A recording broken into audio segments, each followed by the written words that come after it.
Хүн өвчтөй хүмүүстэй, ажилтдаг хүмүүстэй, энергийн цэцэл хийдэг хүмүүстэй, бариа цэцэл хийдэг хүмүүстэй заавал зөвлөгөө өгөхгүй болохгүй нэг зөвлөгөө ярих гэж бодлоо. Юу вэ гэхээр энергийн эмчилгээ хийдэг хүний сөрөг энергитэй ажилтдаг хүмүүс яаж өөрийгөө өвчлүүлэхгүй, өөрлөгөө тэр муу энергийг оруулахгүйгээр ажиллаа ихэ гэдэг зөвлөгөөг өгөхгүй бол би ч гэсэн өөрөө өөрлөгөө бусдыг хоёргоо сэтгэлээр эмчлээ, засын ангай гэж жаад өөрлөгөө маш сөрөг энергиудыг оруулсан тохиолдол байдаг учраас бас та нартай зааж өгье гэж бодлоо.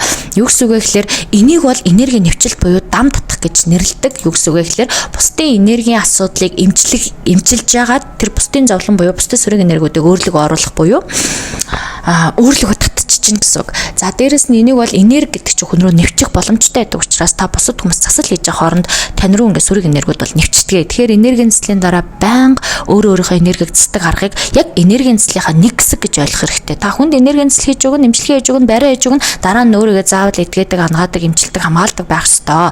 За хамгийн эхлээд энергийг хамгаалах аргын нэгт нь бол сэтгэл зүйн дархлаа буюу энергийн хязгаар тогтоох. Юу вэ гэхээр би энэ хүнийг хоёргоо сэтгэлээр эдгэж эмчилж өгнө. Гэхдээ би өөртөө энерги шингээж оруулахгүй. Би өөртөө сөрөг энерги татахгүй. Би энэ хүнд чадах чинээрээ өөрийнхөө хэмжээндээ тусалнаа гэдэг юм сэтгэл зүйн бодлын буюу өөртөө тэгж хэлж, командалж, сэтгэл зүгөө буюу энерги хязгаарлах хэрэгтэй.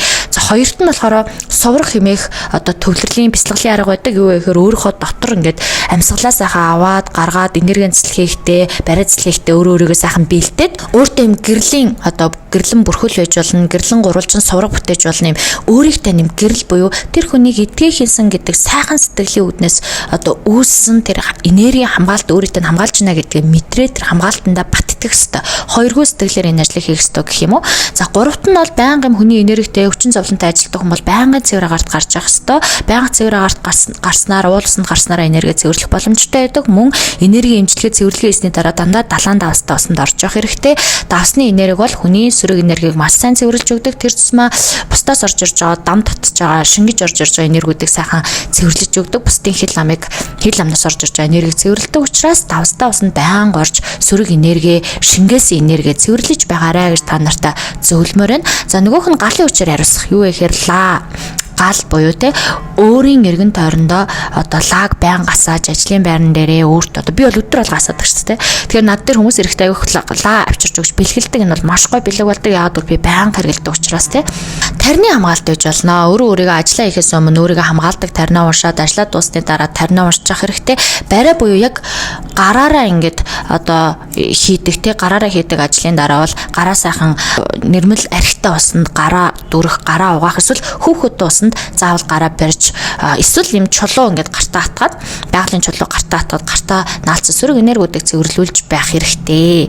За өөрийн энерги нөхөх арга танд заавал хэрэг болно. Юу гэхээр бяцлал, йог ч юм уу өөрөө энерги ингээд бусдад зарцуулсан юм чи мэдээж дараа нь маш сайхан энерги нөхдөг аргуудтай байх хэрэгтэй. Би бол бяцлаглыг ашигладаг.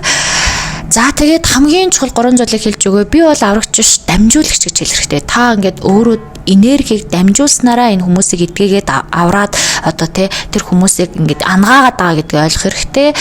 За мөн би ч гэсэн хамгаалалт хэрэгтэй гэдгээ өөртөө хэлж явах хэрэгтэй. Би ч гэсэн эрүүл саруул байх хэрэгтэй гэдгээ хэлж явах хэрэгтэй. Ажил бүрийн дараа энерги цэвэрлж энэ цэвэрлэгээний нэг хэсэг, таны хийж байгаа ажлын нэг хэсэг бол цэвэрлэгээ гэдэгт өөрийнхөө ухамсарт суулгаж явах хэрэгтэй. Ингээд та нарт амжилтсан энэ зөвлөгөө та нарт хэрэг болж байгаа бол лайк дараад шеэрлж өгөөрэй. Бусдад дамжуулахад тусалж өгөөрэй. Баярлалаа.